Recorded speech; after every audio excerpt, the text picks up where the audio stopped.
This is Game 4 of HCDC High School Alumni Basketball League Season 2, the winner batch 2010.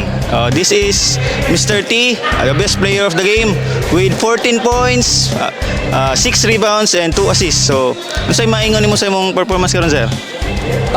Ako maingon sa among performance. Actually, nag-prepare lang yun kayo miyo. Maayo, tulog sa iyo. Kay medyo tigulang na po. Gamayng pasingot. Na imong kwan sir, kanang na ba kay good lucky sa imong labuans ganina? Siyempre. Sa akong partner si Jenicel Dayay. Shoutout sir, shoutout. Shoutout kay Jenicel. Nya kani sir, kwan, question. Sa inyong mga batch, kinsa ang pinakapugi?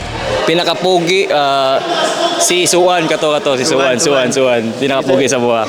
Okay, sige sir, thank you. Shout out sa ako sa mga top fans sa akong FB page, Morning Snap, na sila